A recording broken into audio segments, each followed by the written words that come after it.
In HBO Max's revival of Sex and the City, Carrie, Charlotte, and Miranda are going through a lot of changes.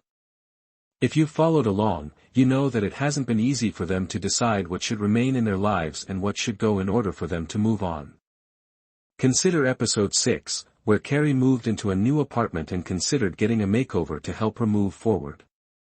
However, she ultimately came to the conclusion that she was content with her face, her old memories, and her old house just as it was. In the meantime, Charlotte adapted to the transition by helping Rose, who now goes by Rock, redecorate and removing the culturally inappropriate dolls from her children's bedroom. But when Miranda confesses to having a picnic with Che in the park, she isn't quite so on board. We have the fantasies, which were directed by Cynthia Nixon herself, as evidence that Charlotte simply wants things to remain the same, oblivious to the fact that Miranda's identity is changing right in front of her. In another scene, Carrie defended Seema from her parents' prying questions regarding her made-up lover while accompanying Seema to her family's Diwali celebration. After that, Seema gave Carrie a Hindu bracelet to strengthen their relationship. After all, having people by your side usually makes taking the next step feel better. The 7th episode, Sex and the Widow, foreshadows a fresh start for the bereaved Carrie Bradshaw based just on its title. Discover all that transpires by reading on, and make sure to return each week for the most recent and just like that recap. Carrie is typing while she watches the changing seasons outside her window. This is precisely what I had envisioned being a writer to be like when I first saw SATC. It appears that all of the frantic typing has paid off, as Carrie has penned a new book. Her editor also thinks it's fantastic and wants to expedite it for Christmas. Wearing a gorgeous purple blazer, Carrie is presenting Saturday Night Fever. Look at me lapels, a shirt with polka dots and an orange tie. Living for it. The book is really dark, which is a minor issue. Carrie's editor is concerned that readers would throw a tub of Häagen-Dazs out the window. We require a ray of hope. Carrie wonders if she can go on a single small date. And like that credit, HBO 6/Sky.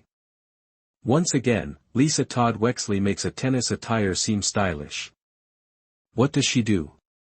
I would like to mention that Miranda is at the most wholesome farmer's market you have ever seen, and her clothes are getting better and better. It's only chef's kiss, and she's wearing cropped jeans, wooden shoes, and a mint green denim jacket. She's shouting now Steve is at the incorrect vegetable stand, the trader, so he's down the phone at him. Naya and her husband, Andre, have now arrived. Miranda is amazed by the sparks between them as she introduces him to her. At this point, Steve has stumbled along, and Miranda is presenting him to Naya with a dejected expression. He claims that Miranda was yelling at him over the phone, which is why he became agitated after getting lost. Seema, Miranda, and Charlotte are now joining us for dinner. Charlotte is excited when Carrie announces that she is going on a date because 3 cute dads are suddenly available and there has been a recent wave of divorces at school. It's reasonable that Carrie doesn't want anyone associated with her social group. Just think of the mess that could result. Since no one purchases real estate in the winter, Seema has already set up Carrie on a dating profile. This woman is giving it her all. Carrie insists that this is only a story and that she doesn't want any sex.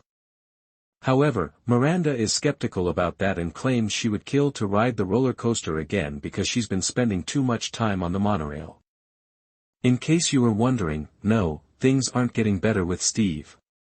No news isn't news at all. Since Che never responded to her messages, Miranda is now inquiring about the lifespan of an unanswered SMS from Carrie. She seems truly heartbroken that it won't happen again because the meeting with Che was the most transcendent sex of her life. Or will it? Now that we're at Charlotte's house, Harry is questioning her about why he wasn't asked to play mixed doubles with Herbert, LTW, and Charlotte. Charlotte is forced to extend an invitation to him. As Naya and Andre drive to dinner, the car reads a text message from Miranda that says, "I'm so sorry you're not pregnant.